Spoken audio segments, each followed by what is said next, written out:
Delaware Valley, USA, one of the world's largest single-unit housing developments, located in the fast-growing industrial area between Philadelphia and New York City. Here, 16,000 low-cost homes are being constructed on spacious landscape lots bordering gently sloped, winding streets.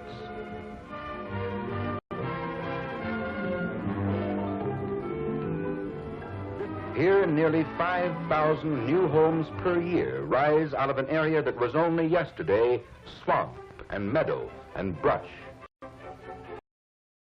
We should not have to tell the people in this room that the United States is a suburban nation. During the post-war boom of the 20th century, developments like Levittown drew millions of families outside the crowded, smoggy cities, making the single-family dwelling a key element of the American dream. For every dense city center, there are perhaps several thousand more rolling acres of low-density development sprawling into what used to be the countryside. Even our best examples of high density are surrounded by an ocean of sprawl. Sometimes we even take this sprawl and pass it off as a city. This is the classic American landscape. But the suburbs are more than an unsightly physical space. They also come with a lifestyle, ingrained and conditioned into us since birth, and with very serious consequences for us and the planet. And we'll have the living room right in here. And the kitchen right here, so we can see the children playing in the yard. Yeah, the children. Children? Say, how many are you planning on? Not more than 6, I hope. They are touted as safe havens away from the crime and crowds of cities, and a great place to raise kids. But in return, suburbanites get sameness, conformity, long commutes, stressed-out dysfunctional families. The planet gets a built form that wastes tons of raw materials to the inefficiencies of sprawl and the pollution that comes with it.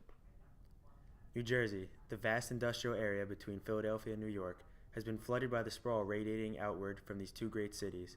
There are several cities, but as the nation's vast highway network spread across the country, waves of suburban settlers arrived to their houses that just kept getting bigger. These require a tremendous amount of upkeep and require ever-increasing amounts of space, which encourages car culture as the only viable means of transportation. Every municipality in the state has been affected by the car and its necessity as a part of the lifestyle of sprawl. Take Toms River, a community in Ocean County, New Jersey, located 70 miles south of Manhattan. The Garden State Parkway was paved between 1947 and 57 to accommodate traffic to the Jersey Shore, and with it came massive suburban development. In 1950, there were less than 8,000 people living in Toms River, and by the turn of the century, there were almost 90,000, with the largest non-urban school district in the state. There is no public transportation, so all travel is done by car or on the occasional bus, clogging the Garden State Parkway every rush hour. Summer brings beach-going tourists, adding even more cars to a highway that can't conceivably handle all of them. Getting off at exit 81 drops you unceremoniously into what barely passes as downtown Toms River. You pass by a series of low, squat industrial buildings, which is hardly the first thing you want people to see when entering your town. Exit 82 is no better. It takes you onto Route 37, the path to Seaside Heights and the beach. Along the way, you'll pass some grocery stores, big box retailers, and some car dealerships. In the 20th century, Toms River was served by branches of the Pennsylvania Railroad connecting it to Philadelphia and the Central Railroad of New Jersey connecting it to New York. With the construction of the Garden State Parkway, the golden age of the automobile, the relatively small population at the time, and the failure of private railroads, commuter service to Toms River ceased in 1951. In turn, drastic car-oriented suburbanization followed, exploding the population to over 90,000 residents. For this reason, the major component of our Toms River proposal is transportation. We are proposing 3 tiers of transportation that will stem from Toms River, consisting of heavy rail, light rail, and a local bus system. The inner city will contain large plazas, waterfront parks, and wide sidewalks to encourage walking. All of these forms of transportation will converge at a large landmark transportation hub based on world-class stations such as Berlin, Hauptbahnhof, and London St. Pancras. Despite the end of rail service over 50 years ago, the right-of-ways still remain intact and are the basis of our proposal. The first tier of transportation, heavy rail, will utilize these right-of-ways to connect Toms River to the existing rail network and to provide an efficient, high-speed connection to New York and Philadelphia. We are proposing two high-speed rail lines, Toms River North and Toms River South. The two lines can be seen here integrated into the New Jersey Transit System.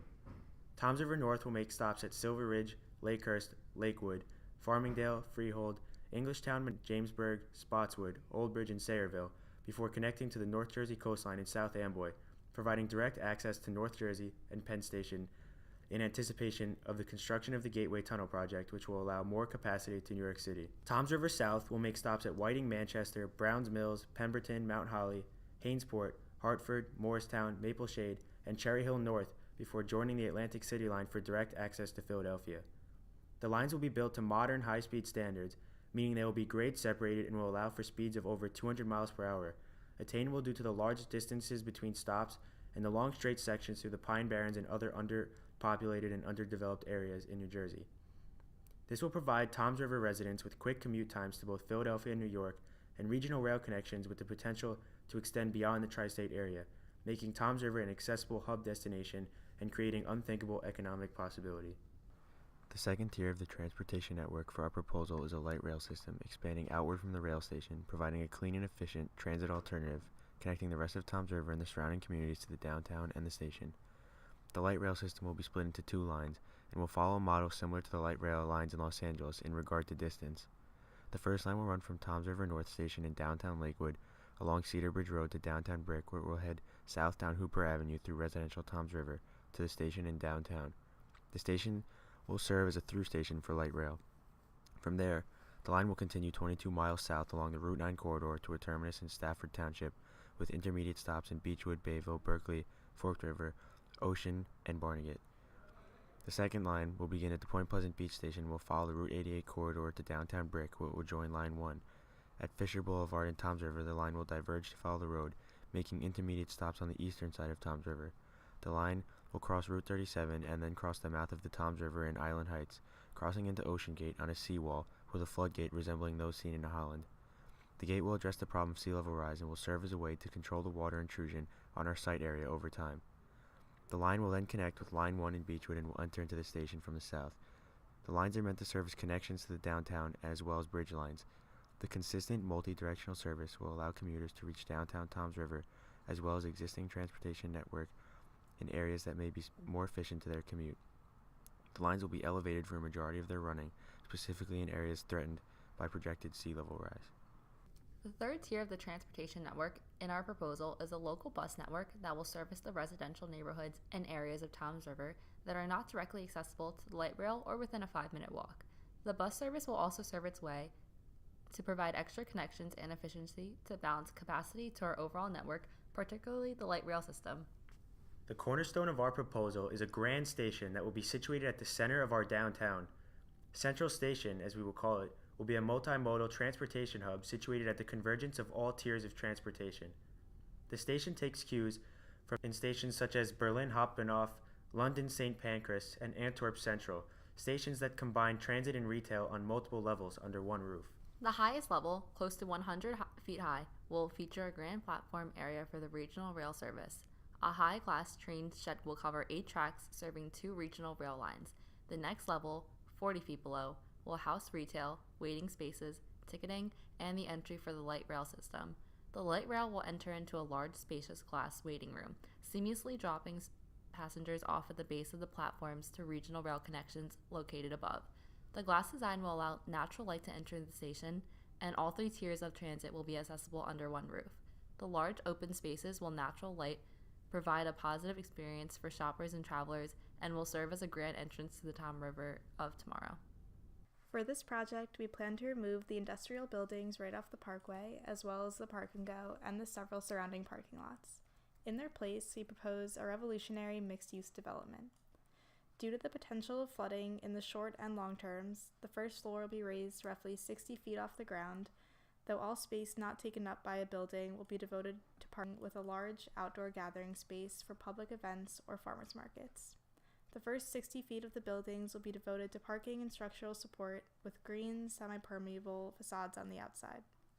In order to help fulfill its mission of addressing not only the physical but also the mental effects of suburbia, the buildings will be designed to encourage human interaction and coexistence. Because of the high density of the development, a considerably large amount of space can be dedicated to public use, which also allows for developers to meet their profit margins. A distinguishing characteristic of his project is the sky bridges. One can find these architectural features in a number of places around the world. However, the sky bridges in this development will not only provide a quick route between buildings, but also act as boulevards or main streets that are high in the sky. Both sky bridges and other areas of the development will be a park or communal area, or commercial corridors so that citizens and visitors alike can enjoy a nice stroll with a view of the ocean at any time or day or night. Residents will live in concentrated residential zones within the development. Residential areas within the development will operate according to a co-housing model in which residents move in with the intention of fostering a community with their neighbors. As such, residents will have their own private living quarters, bathrooms, and bedrooms, but there will also be a devoted public space for use by the community where events may be held or dinners eaten. As an extension of this, the residential areas will be mixed income. People often have reservations about the possibility of those people moving into an area and ruining everything, but the opposite can be worse. Concentrating people of any income level creates a sour kind of sameness. Too many poor people can create a slum, and too many upper income individuals created the suburban problem that we're trying to fix in the first place. Commercial zones will be throughout the residential areas so that the residents need not travel far for their basic needs, and certainly not within a car. It will also be concentrated along the Skybridge main streets and around the transit concourse. The rest of the space in development will be mixed use with any application possible. One space could be a church, another for an office, another for a medical professional. Enough space so as to be partially sustainable will be devoted to agricultural production. This is necessary in order for Toms River to be a self-sufficient city. To comply with the high-density design that our project is proposing, urban farming is a possible solution. At a project this great of scale, it's important to consider the logistics. The conditions of Toms River can be very problematic. The soil is sandy, which makes it difficult to build on. When considering how to make this work, we looked at the city of Dubai. One of the world's most influential cities is built in a great desert, yet manages to feature some of the greatest architectural designs ever built. While we have no intentions of building the next Burj Khalifa in Toms River, we intend to build multiple 60 to 100 plus foot buildings. Dubai accomplished the construction of their buildings by drilling hundreds of long metal poles deep into the ground. This acts as the foundation to support the buildings from collapsing in unstable soil. The hurdles for this development would be quite large. We were specifically advised to not worry about costs, so we won't even go down that hole. This vision represents and therefore requires a change in thinking.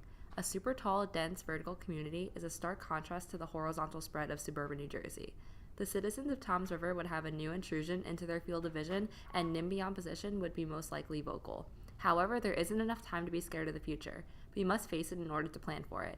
Sea levels are rising, and communities need to place a greater focus on factors such as population growth and the way our built environment affects our lifestyle.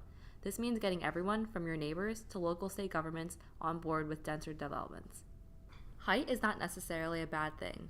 Roads are so clogged because all activity is happening on one level, ground level. Subways are extremely expensive and not possible with the soil conditions of the area, and Hurricane Sandy showed what will befall New York's subway if the city ever finds itself underwater.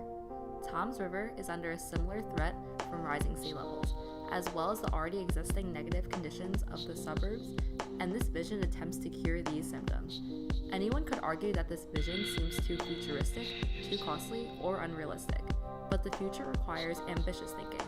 Solutions to the negative effects of sprawl have to be addressed in an innovative way, since our current methods simply do not work.